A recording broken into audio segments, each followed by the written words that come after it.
Good afternoon, and a very warm welcome to InspireOne's webinar on getting leadership transitions right. I'm Sandeep and the presenter for today's webinar. Did you know that in most companies, leaders are not working at the level of their roles? They are working one level below. Did you know that 80% of organizations in India do not have an effective transition program in place? This, of course, has a huge impact on business performance. InspireOne is bringing to you this webinar to help us develop and learn on this topic. InspireOne offers leadership and organization development solutions to impact business performance through transforming an organization's most valuable asset, their human capital. InspireOne has successfully supported many businesses through multiple solutions, many of which have been in the leadership space. And as we speak, InspireOne is engaged with several Indian companies and MNCs in various projects to develop their leadership pipeline, from the first-line managers to senior leaders and C-suite executives. Before we begin, I would like to take a moment to introduce you to a few things. In order to make this webinar a co-learning and sharing opportunity, we can use the text chat feature at all points during the webinar. For minimal disturbance during the course of webinar, we would request you to keep your lines on mute. We will be answering your questions at the end of each section. We encourage you to send us questions as and when you have them, and we will take up those. If you're not able to answer all your questions, we will get back to you later through email. And now I would like to introduce our speakers for today, Mrs. Carmishtha Mitra and Mrs. Neeta Mohla. Carmishtha is currently the Vice President HR at Mahindra & Mahindra and a member on the board of one of the Mahindra Group companies.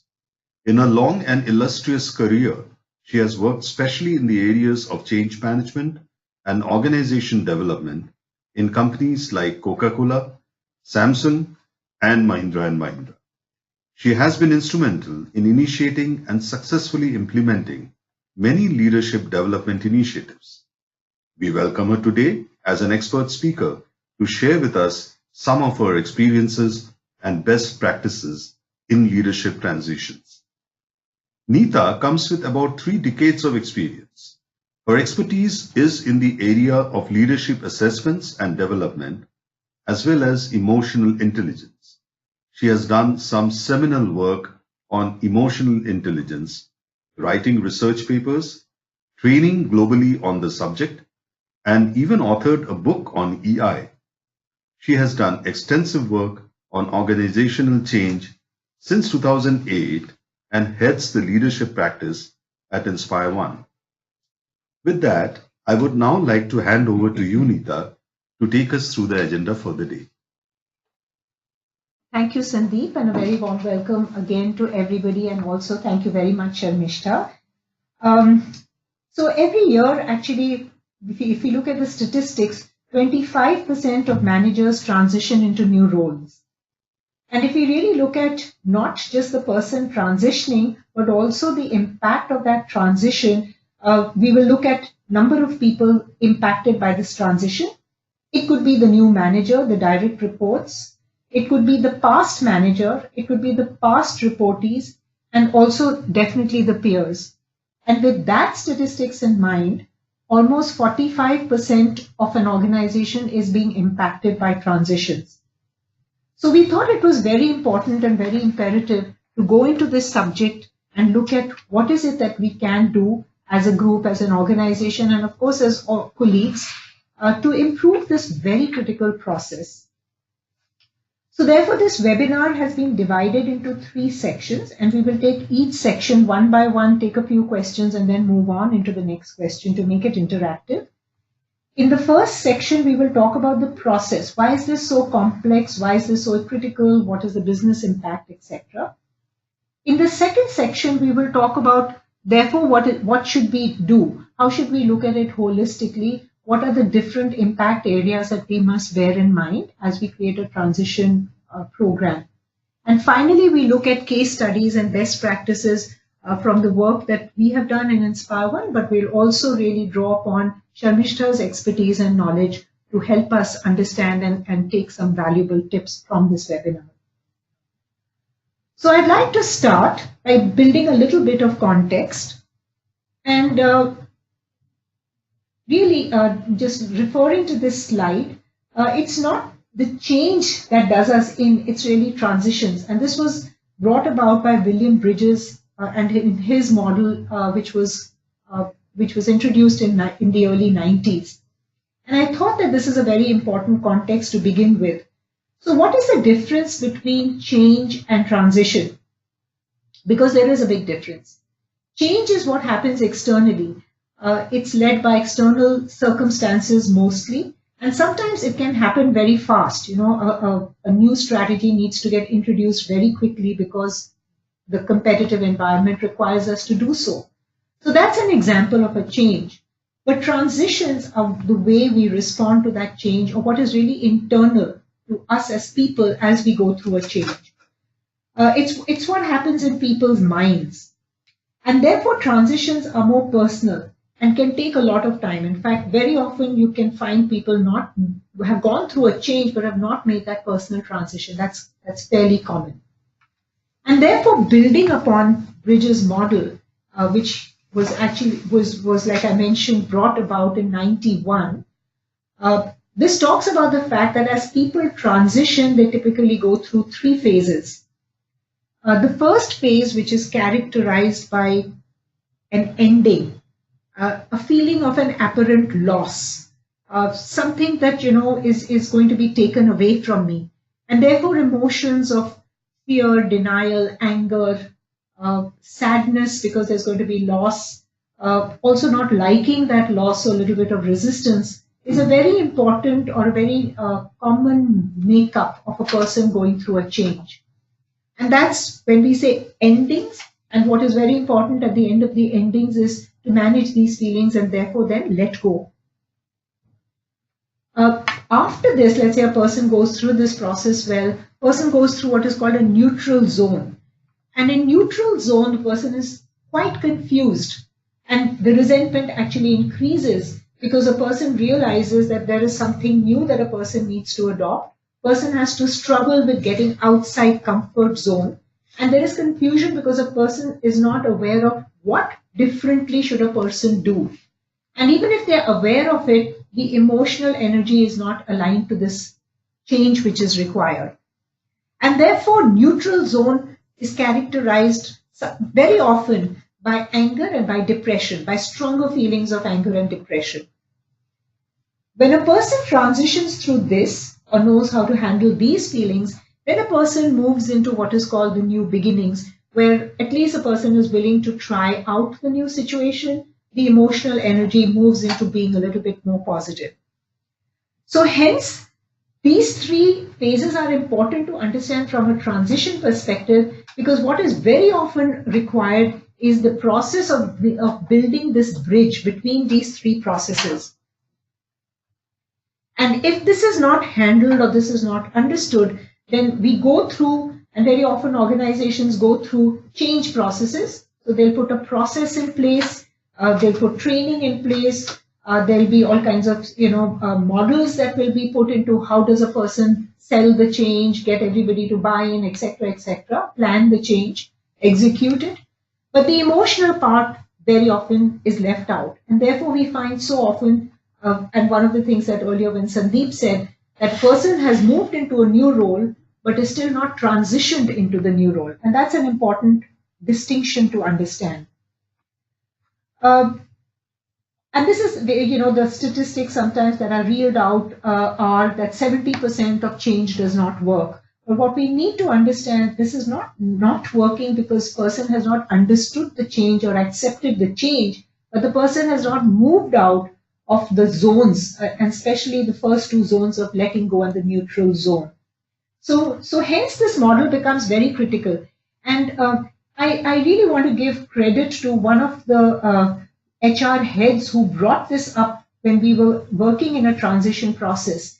And what he said, and it really rung in my head, was that, we are teaching people new skills. But one of the skills which are very critical to teach, especially starting from the young manager itself, is transition skills, because these will be required more and more as a person progresses in their career. So where are the transition skills that we are really looking at, and how can we also focus on that? Now, transition, as we've just talked about, is complex, is difficult, is tough. But let's add another layer of it, transition in the context of leadership roles. Because actually change can be multiple, changes that we go through. It could be a leader who's changed, so my boss changes, or there is a change in a marketplace, or there is a change in a product, or there is a change in a strategy. And this happens all the time. But now let's look at leadership transitions and people going through different levels of leadership in an organization. And what we've really found is that this adds a further dimension of challenge to the already existing challenges that a person goes through in any transition.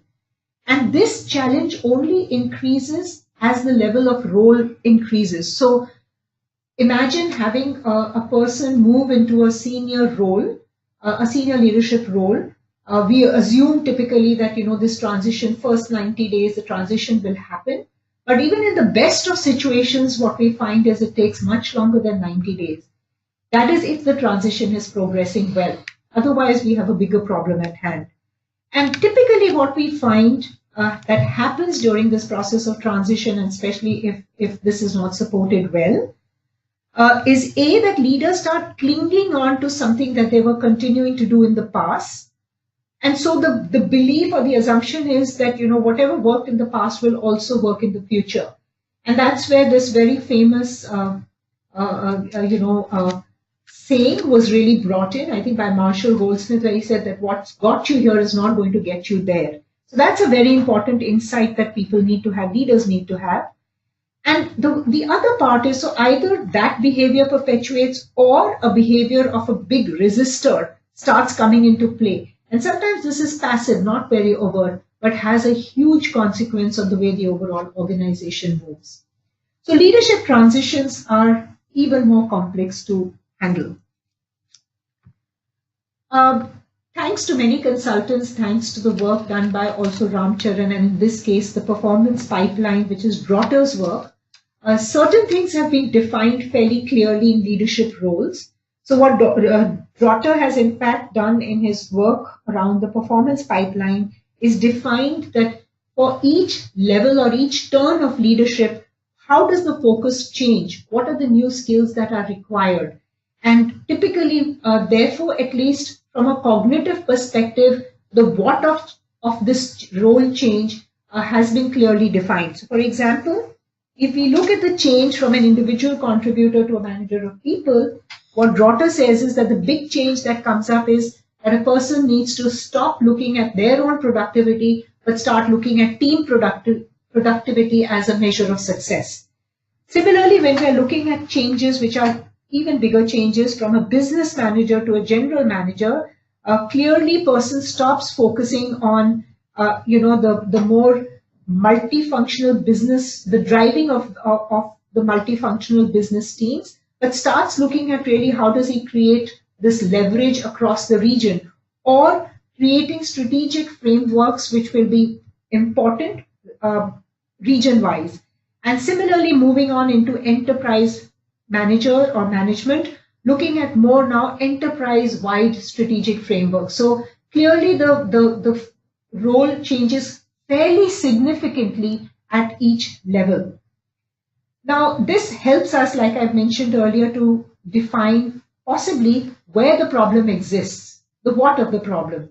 But what is also required is to understand the why of a problem as we're looking at transitions and as we're looking at the leadership transitions. We'll come back to the why of the problem as well in this webinar, but I just thought that it is important to bring about some frameworks that really help us to define some of the processes around transition. And this can be of big help and value.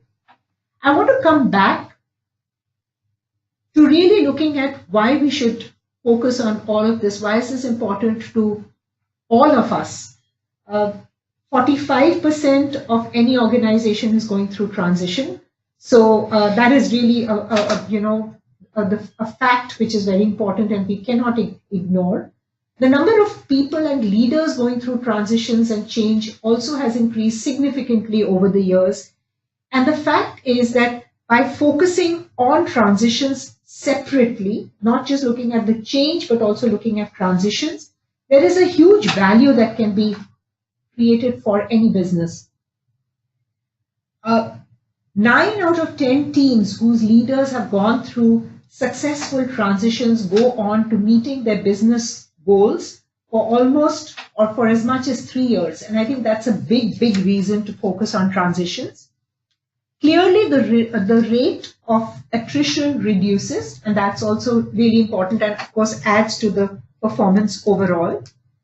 And unsuccessful transitions, when we look at it, we see the level of engagement. Clearly, if the leader is struggling in the transition, there is going to be a big impact on the engagement of the team. This is found to be as much as 20%, and of course, impact of performance can be even more than 15%. This is broad figures, but sometimes in unsuccessful transitions, we find huge impact on performance of the team. We also want to talk about some of the facts which can really help us understand the fact that yes, the business results is huge, but what we are also pointing out over here is very often, and in almost 46% of the cases, there are some signs and symptoms that tell us that this transition is not going well. So it is possible to arrest this pretty much, in time, and that's one of the things that can help us. The second fact is that we've talked about the cost of underperformance, which is not only with the leader, but also with the teams that he is leading now. With the impact of performance on the manager is equally important. The impact of performance on peers is also affected. So there is a ripple effect, and I think this cost of underperformance needs to be really addressed. The good news is that if transitions are handled well, then it's only 2% that will possibly fail or derail. So I think what we're trying to say here is that there is a possibility of addressing this huge area with significant results. And that builds the business case of why we should really focus on it. So I'd like to just stop for a moment and summarize this. What we are saying is that on one hand, the magnitude of transitions is really rising and in fact shooting. And on the other hand, the gap is huge. The gap to be able to make a difference is huge. So if action that can be taken in time, if that can be done, it will have a huge impact on organization performance. The key thing over here is, and this is a comment which CEB actually has mentioned, is that an issue is that most often transitions are being looked at like M&As in organization as a one-off, as a one-off event to be managed. The process, the time, the whole system around it is not addressed enough. So with that, Carmishtha, I would like to turn to you. I've been doing a lot of talking, and I feel that it's very critical that I turn to you for the questions. There is one important question that has come, and this question has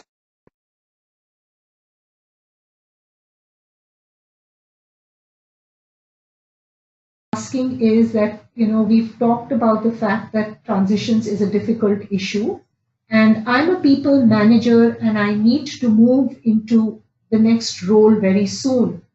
So keeping in mind that transitions are really difficult, is there something that I can do proactively?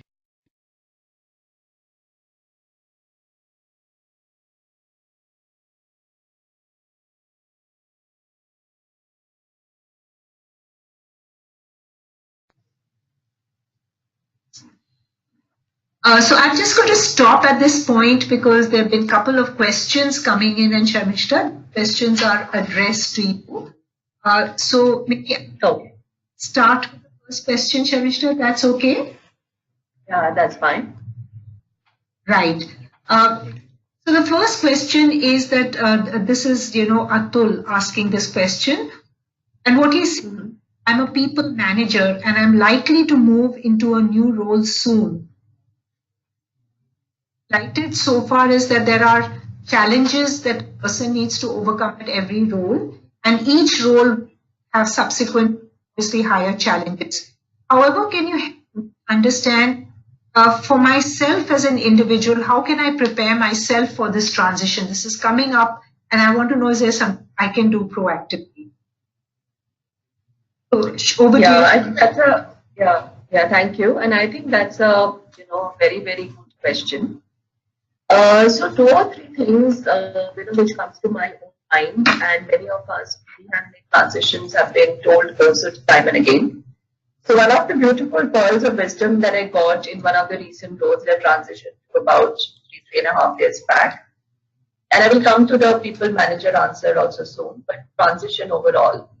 And as one got in, so one wanted to move very fast, because there was at times even one's own manager maybe waiting for things to happen and may start pushing you, and then you may want to also start pick up the cudgels and start delivering, depending a lot on one's transferable skills.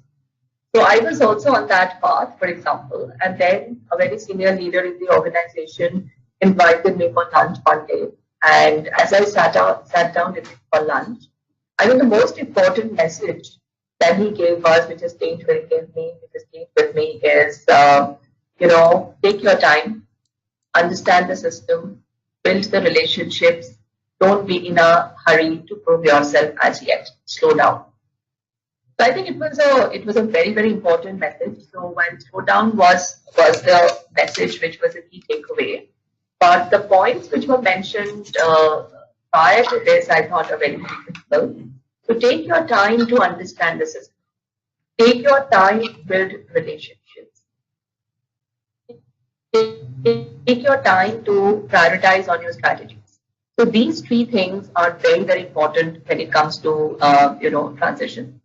And the other one or 2 elements which become of paramount importance for this is your own boss. So how do you really build equations? And I've seen people build excellent equations with their new bosses, and that really gives them not only a head start but also a sustained momentum. And the other very important area where we need to get an immediate momentum is building those relationships with our own teams. So this is actually the fundamentals of transition. Those 3 big picture as well as these 2 tactical things need to be put in place. And if I'm moving from an individual contributor to a people manager, if that's the specific question that we have in mind, then in that scenario, the added thing that one needs to be mindful of is that one needs to constantly keep shedding one's functional hat, or the need to do everything on his or her own, rather than shifting that towards developing the team, setting direction, providing clarity, setting standards, those things that become very important. And let me clarify this point a little bit more. So the 4 things that become very important for a people manager is, are you providing them the right clarity and the direction? Are you being able to set the standards or expectations? Are you being able to reward people and recognize people the way it's going to motivate them? We understand what they are. And at the same time, are you being able to get team commitment? Now, these 4 things, in my view, in my mind, becomes extremely critical. And it is not easy to do at all. Each one of these 4 buckets are very, very time consuming. So hence, it is good to spend the first 3 months in understanding your ecosystem, do the tactical things, and then really move forward and have a game plan in the first 90 days to do things in these 4 buckets. The clarity bucket, the setting the standards and expectations bucket, the recognition bucket, as well as finally getting the team to commit that bucket. So if we can achieve these in the 4 things in the first 90 days, I think people can actually get a good head start in their roles. Carmishtha, thank you very much. That was very insightful. I think not only for Atul, but for all of us, because statistics actually show that 40% of the organization is actually affected by transition at any point of time. And I'm sure all of us listening to this webinar can relate to that. So there is a lot of transition, even if we don't move a role. And just listening to you helps to understand what is it that one should keep in mind as such. And then, of course, you beautifully address the issue of the person moving from a role which is a people manager role to the next role. So thank you. That was really insightful. There is one more question, Carmishtha, that has come. So I'm just also going to take this up at this point. And this is basically, the question is saying that while looking at transitions, how relevant is the context within which the business operates? So for example, would transition change for leader business going through, let's say, based growth versus a business going through a turnaround? Would you need to plan differently? Yeah, so I think an excellent question. And in our experience as an organization, the more they said about this would be less. So I think if there's what becomes extremely critical, Neeta, for organization to do is, even before focusing on the what does this leader need to do, that what Jim Collins talked about, first who, then what, for good to great organizations. So I think identifying the right leader for the scenario that the leader is getting into is very, very important. So it is now an established fact, and we see this all the time, that someone who can be a great leader in a startup scenario may not be the best leader when the startup has become a mature business and you have to evolve and take it to the next level. And again, even if and the leader who has done that is not necessarily the best person when the complexity around the world has changed and the business which was cruising along very well suddenly has been, it's facing huge competition and finds itself in a situation of turnaround. The leader who has taken it to that level may not again be the best leader to turn it around. And God forbid, if the turnaround does not work well, right, or have to shut down, then maybe you need a different kind of a leadership ability or capability there. So I think, in my mind, if we want to reduce the pain of transition, it is very, very important, especially at senior leadership levels, to identify the right person in different scenarios. I can think of 2 or 3 examples right now, and maybe one of I'm even experiencing currently because of in our organization, which we can't quote. Someone who has been exceptionally successful in taking a startup from a less than 100 crores to thousands of crores. Now the same person, while we continue to have a big dream of taking it to a 10,000 crore and plus business, is sincerely suddenly finding to be struggling. And that's because we realize that the business has gone to a mature phase and it possibly now calls for a different style of leadership. To take this example further, what is making it difficult for us to help the person? Because the person is not really opening up to say what got me here will not get me there, right? The person has gone into a mindset that, my people below me are not good enough, so I have to take them, and almost clean up their senior leadership under him. And are things changing around him? The answer is no. So, of course, we are now getting into a model of coaching and counseling and transitioning, but at the same time, we're also thinking about the alternate person being. And what has happened very interestingly, till about a couple of years back, our young talent would put their right arm to be a part of this business. And now there are very, very few who just want to jump into this business and be a part of it. So there's a huge value erosion which can happen if we don't take the right decisions at the right time. And as organizations, we continue to believe what got us here will get us there. Yes, we can try for a while, we can help the person. So there are 2 kinds of transitions that happens in my view. So one is when you're putting a person into a scenario, then please identify what is your scenario and if that person is the right person for that scenario. The second situation can happen is one has started in a startup, for example, or any other scenario. The scenario has changed over a period of time, and the person who has grown it till here need not necessarily be the person who would be able to take it to the next level. So we need to be mindful of that. Yes, there are very few leaders who constantly evolve. Some of them can continuously evolve, but we must constantly keep a look at it and see what is it required for us and do that support before time. Provide that support before.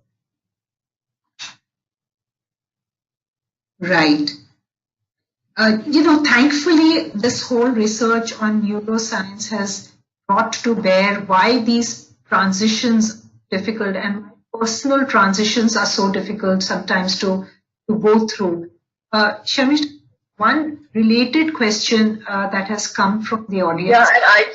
And if I could just, labor on that point at times, it is not a personal transition. It is usually a case of acumen and capabilities that one has built over a period of time are required to be very different in different business scenarios. And capability building, as we know, takes a lot of time. And usually businesses will not have that much time. We don't plan it in advance. Once the business has transitioned from a startup to a mature emerging and then to a matured and then to a turnaround, if we have not seen the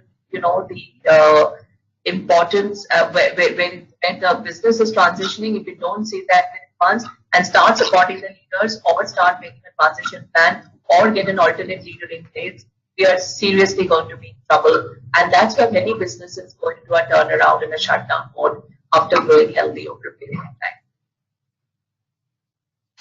Yeah, absolutely. I think that's why possibly, and we'll just move into the next section now, where we look at the holistic view, some of which, Carmishtha, you've already talked about, but just putting it in a model and a framework so we can look at how do we address these transition issues in a holistic way, because clearly they have many dimensions to them. So what we will do is that in this section, what we'll focus on is, before I get to that, let me just also clarify the three areas of focus within this process. And these are, the first one is the individual, how the individual is transitioning. That's very important to understand. We've talked about it a little bit. We'll talk about it a little bit more in this section specifically. But if that's not the only thing, the individual transition is important. But what is also important is that do we have the people and processes in place? Do we have the stakeholder support in place? Because clearly it's complex and it requires that support. And the third thing is that is it marrying? Is it working well within the ecosystem, and is the ecosystem also supporting this entire process?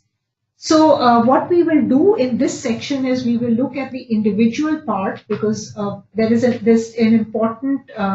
it's important to focus on this and just to understand this bit of it. And then we will take up the part which is to do with people and processes and the ecosystem in the next section. So,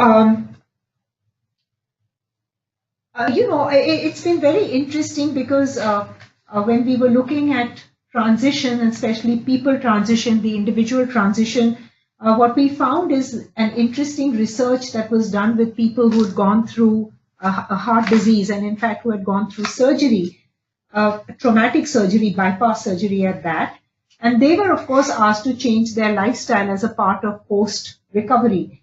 And when these heart patients who had gone through a near-death experience, even for them, when it was reviewed some months later or many months later, that did they make this transition into a better, healthier lifestyle, only 9% had made that change. So, very often we do hear things like, but the person knows what they need to do, they understand that, but they don't make that change. So why is this so? And I was referring to neuroscience a little while ago. Maybe it gives us a little bit more rational understanding of why people don't change. And I just want to dwell upon this a little bit because added to this, Carmishtha, as you've said, is the fact that today businesses don't have time. They don't have the luxury of time for personal transition. But equally important is to understand that where could people get stuck? So, all of this information can help us address individual issues. So as neuroscience has brought about that, in fact, in our brains, there is a part which is the emotive or the emotion or the part of the brain which addresses the emotions. And then, of course, there is the prefrontal part of the brain that looks at rational data. And typically, when any kind of situation is faced by any of us, by any human being, the impulse first goes into the emotional part of the brain. And the emotional part of the brain is created to create shortcuts. So let's say there is an individual who's asked to take on a role, and in that role is asked to increase, say, productivity by 10%. But the role has shifted. Now, what if the person could do is that address this issue by just looking at the emotional part of the brain, or what the emotional part of the brain is sending out as impulses. And let's say in his previous role, he has achieved this low productivity by either doing the work himself or only focusing on people who are high achievers and getting this work done. Even though the person has moved into the new role where he's required to address productivity through his entire team, but his behavior could be very well just what he was used to doing in his previous role, because that's what the emotional brain is telling the person to do. So that is one part of our brain. We are kind of wired to remain in status quo, to remain in comfort zone. And the emotional part of our brain gives us quick insights into what we should do immediately from our past experience. But as we know, change and transition requires us to think a little bit more than just going by past experiences. So that's when a person also can access the rational part of the brain, where where the data is also analyzed a little bit more rationally to understand, for example, that this is a new role and this requires me to address this issue very differently. Now, the rational part of the brain will process this information well, and let's say it's not very much different or very difficult for a person to change, the person will change, will try and make an attempt to change. But if the rational brain, the analysis of the rational brain makes a person realize that this is very difficult to do, then in fact this idea gets frozen in the brain. So even though I know I need to change, I won't change. I won't really go into changing. And that's where we find that, people understand that they need to change, but if it is very much outside their comfort zone and the emotional part of that is not addressed, the change will not happen. So learning is the key, because the good news is that our brains, human brains, are really very plastic. They can change. And in fact, the more neurons we fire into the process, the more the brain will keep changing its shape. It's called neuroplasticity. But for that, two things need to happen. This process of realization needs to happen. Working outside comfort zone needs to be addressed emotionally, and learning needs to be provided. And if this happens, then a person makes that transition. Otherwise, a person gets stuck. So it's very important that learning is initiated. Learning is always initiated in most transition programs. But if the other parts are not addressed, then again, learning remains an idea which is frozen, but no change really happens. Therefore, as an individual, just to summarize this part, it becomes extremely important for a person to also be aware of their own feelings. And that's where mindfulness, emotional intelligence becomes very, very important. It becomes very important for a person to realize that they need support and, not to do everything on their own, which is also something that Carmishtha spoke about earlier.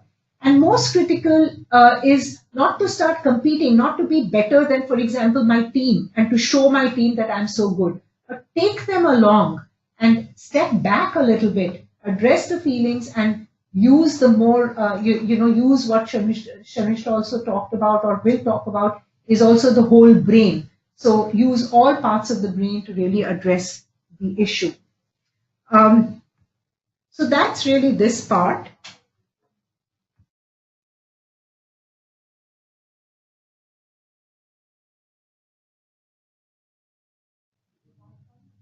And so I'm just going to read out one interesting question that has come from the audience. And this is in the context of, let's say, a leader, and especially I would assume leaders at mid-level, senior levels, because like your decisions need to be fast. So are there any signs or symptoms that will help to know whether an individual or a leader has accepted line or integrated into this new role or situation? How do we know we need to do things like, the example that you gave earlier, we need to change the leader, or we need to ensure that the leader has changed. So are there any signs that we see or symptoms that we see before that can warn us? Oh, the warning you're talking about. Yeah, I think so. I think, feedback is one of the most powerful form of mechanism, and the first second is the body language. I think these are two things which really come in very handy. So I think it's good to keep a sign on, watch out at the body language of the leader. So, of late, again, one example comes to my mind, a senior, not a senior, but a mid-senior leader, whom we possibly are now asking to go, had joined us from outside. So we have this conferences, annual conferences for communication meets. We do it twice a year. The last communication meet happened in October this year, and we all keep being in HR, we keep interacting with all leaders, and in this communication meet, we had the top 100 leaders of the organization. So I knew, one of those leaders was planning that we may have to let him go. And I suddenly spotted him, in that meeting where there was so much going on, his networking, conversations, with excitement. And suddenly I found him standing in one corner, absolutely alone and desolate. Mm-hmm. And that's when I knew that he himself has possibly given up. And also, he has given up, maybe the organization has given up on him and are not doing enough to get him out of it. So he's feeling so isolated, and so that's a very, very important sign. That you suddenly see a person isolated is a very important sign. The second scenario that we see is, we all try to defend ourselves and we try to give it always our best shot. And you suddenly see these people have become very, very anxious. And in most situations, they're very anxious and they're trying to answer, they're trying to do something, and maybe at times it goes against them even more. The third scenario we see is, a scenario of what we call it getting stuck. So either you are unable to change your own teams, or you are not being able to bring enough changes in your systems and processes. You are unable to let go of things which you must let go of, things which, either you yourself are married to, or someone powerful in the system is married to, but you're not being able to either change it or influence, other people to change it. So getting stuck is another thing that comes up. The fourth thing that comes up is, when you are one is in a negative, how to manage negative energy of self. So one is in negative energy, one also tends to get attracted and pulled towards people who are possibly in a similar energy zone. And then if they become one's counsel and they become one's mentor or guide or friend in the system, then that creates another level of complexity, because what you then get out from getting pulled by negative influences, you may get the wrong guidance and you may start doing wrong things. So who are you getting guided by becomes very, very important. And I would say that the final thing is you start promising more and keep committing and overcommitting and keep under delivering, because the whole system getting in place is not in place. So I would say these are the few signs, starting from one's own body language to becoming isolated, to really trying too hard, as we call it, without getting much results. Third is sort of getting stuck. Fourth is getting influenced by wrong people or with wrong ideas, and eventually continue to overcome it and understand. So these are some of the signs which be happening when we know that the transition has not gone up well or not going well. Yeah, I think that the complexity of all of this has been brought out very well by you, Carmishtha. Thank you so much for all these responses and insights. So we'll take up the last section now, where we'll go into real examples of where we would have implemented some of the best practices in different organizations. The first one is a case study that I'll take up, something that we had done as InspireOne with an organization. And then we'll also ask Carmishtha to give her views and best practices in her experience. especially looking at mid and senior level leadership transitions.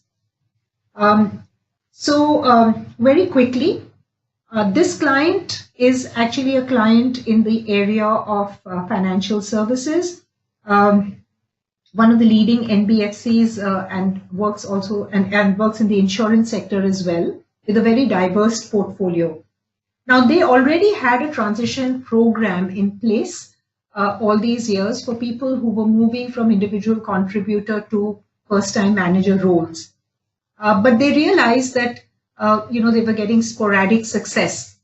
And one of the ways in which they were measuring this success was the incentives that these new managers were able to achieve, say 2 quarters of being into the role. And clearly they saw that this was an area of concern because they expected these people to be able to achieve incentives. That was a very important part of their own policy, but there was a huge gap there. So the objective of this initiative is to create a robust transition process. So not just look at the training of these people into becoming a people manager, but to look at the process that holds them and that enables them to perform their role. And then, of course, look at the behavior. And the behavioral part was important. There was a focus on not just the skills of being a people manager, but also how do we enable them to make this transition and therefore their mindset shift from being an individual contributor to a first-time manager. For any organization, this is the base where most of the leaders are impacting the individual contributors. So to that extent, it was a largish transition which was touching many managers. I would say almost about 300 managers every year. So I just want to share some of the things that we did. We followed our process. The process of any change that we look at is what we call the 5I process, where the first part of it is to try and investigate, understand what is it that's happening currently, and also be able to define the desired state, typically by meeting people across, so several stakeholders across levels, and aligning this with the business needs. So the business needs was, or one measure of success was, that these people should be able to earn their incentives by the end of the second quarter, full incentive. And that's what we were really aiming for.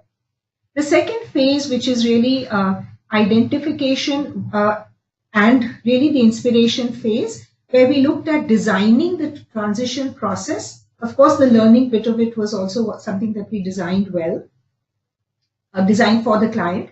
We also looked at creating several toolkits, so helping all stakeholders play their role. What are some of the immediate things that they can do? What are the conversations they can have? What are some of the templates that they can fill? So these were the kind of toolkits that we created for the managers, the participants, the buddies, and so on. And of course, looking at the learning, not only from a perspective of the initiative, just a one-off situation, but sustaining it using technology.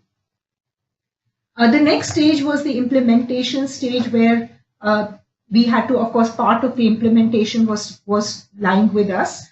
But the enablement part, and how do we ensure that the organization is ready to handle this entire transition process, was the next phase. And finally, we talk about inspiration, actually, which is across all the stages of our process, but ensuring also that there was strong communication, there were measures of success, there were success stories that were being recorded, and so on, to sustain the initiative. I just want to talk about the success and some of the things that we really used, because this was our process. But what we were able to really achieve through this process was, one, a clear imperative which was driven by business leaders. So clearly this was not the agenda of InspireOne. It was an agenda that was driven by the business leaders, and getting them to buy into this was definitely a success. We had clearly defined that at the end of 30 days, what should happen, at the end of 60 days, what should happen, at the end of 90 days, what should happen, and thereafter, what should we really aim for. So having the process steps clearly defined and the outcomes from the process step clearly defined was a clear success measure. The understanding of roles, so all the stakeholders, what was their role in the process and how were they going, the enablement of their to be able to play that role was a process that worked well. And I think that the whole process was contextualized to their situation and scenario. And some of their existing processes and their existing knowledge was used to be able to embed this new process into what was already there. And therefore, I think with all of this in place, we believe we've been able to really enable the organization to achieve most of its goals. We were aiming at almost 80% of the managers should be able to achieve their incentives after the end of the second quarter. And we're still measuring success, but there has been a significant movement towards that direction. There are some visuals here which talk about the toolkit, some, a quick snapshot of one of the templates, some communication, some engagement that we were able to create for this transition process, also using technology. I'm really happy to say that for us, one of the important things was the realization that learning is one part, but transitioning is another aspect, and being able to handle both in this initiative was one of the key successes for InspireOne. So that's one case study that I want to talk about.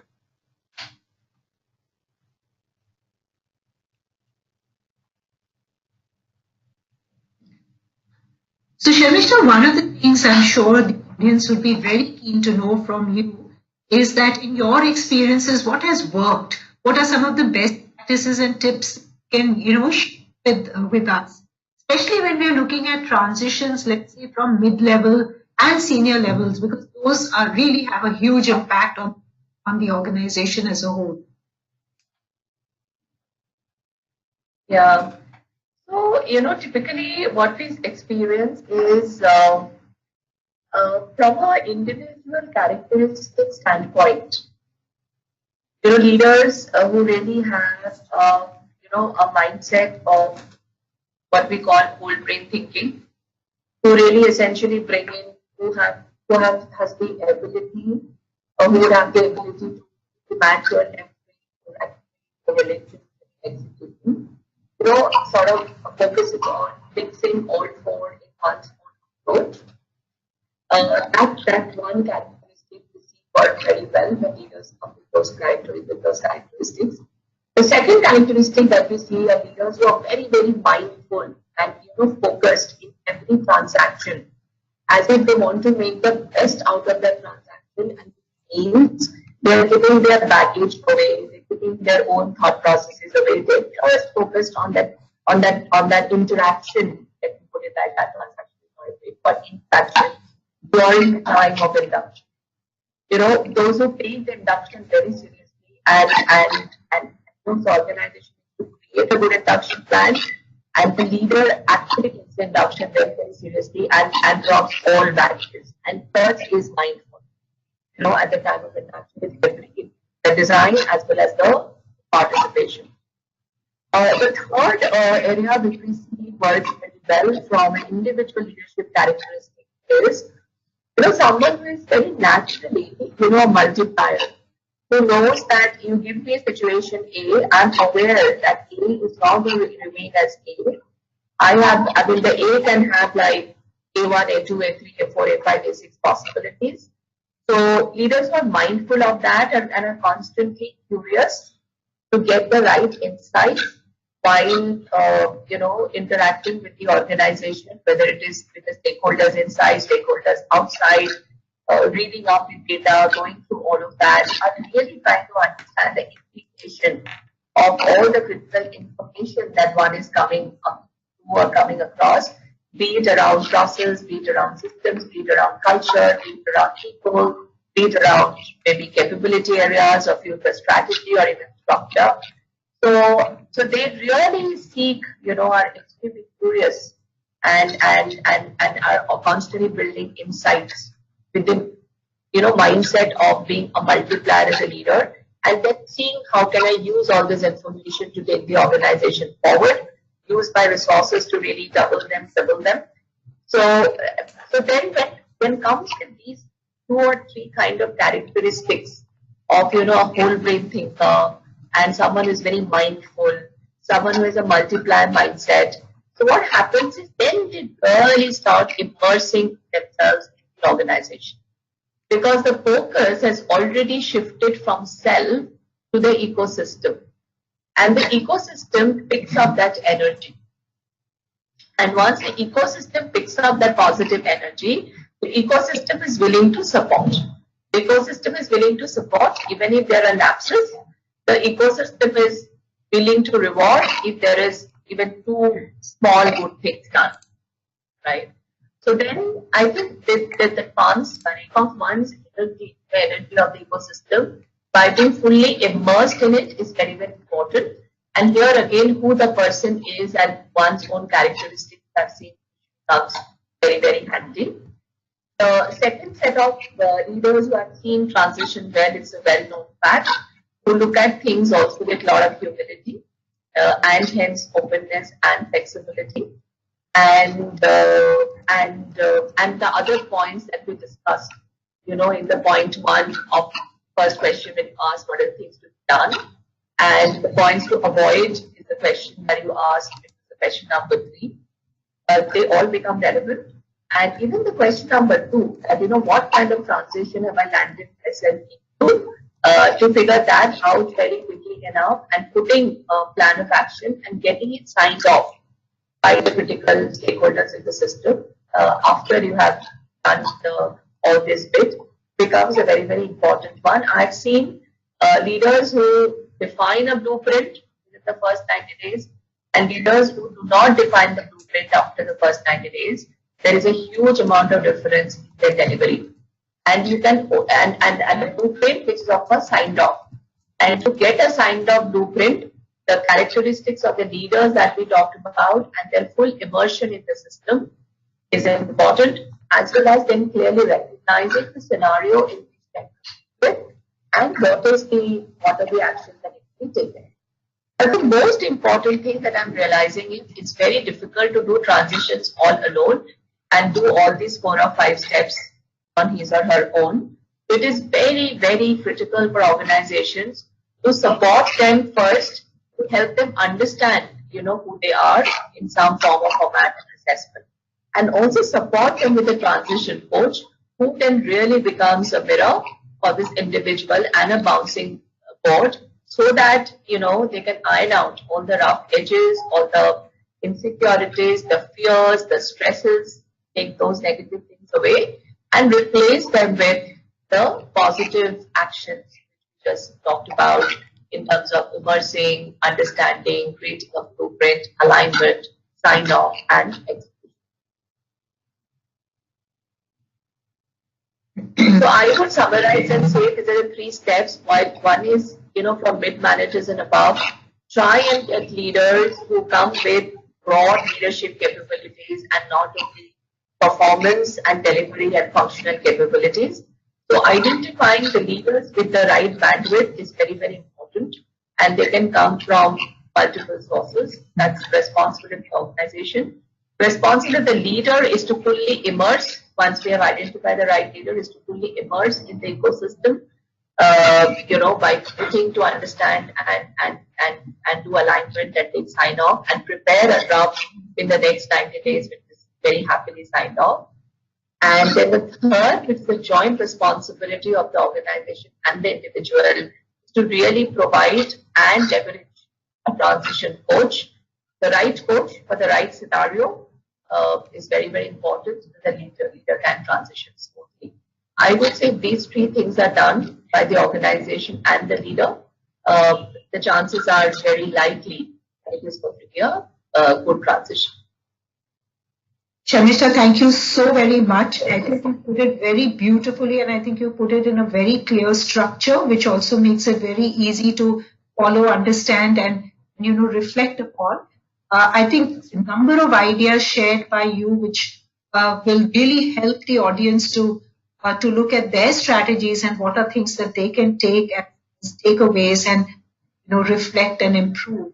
So I really would like to thank you very profusely on my behalf, on behalf of course InspireOne, and of course so many people listening to you today. Thank you once again. Thank you very much, and thanks for the opportunity. And I must admit that this is a space and this is a field which is emerging, while it is fast emerging. So I would love to hear, whatever other information that you would have gathered from this very esteemed audience who is listening to it, and would love to know more about this space so that together we all can make a difference and maybe take our country forward to great transitions and great organizations.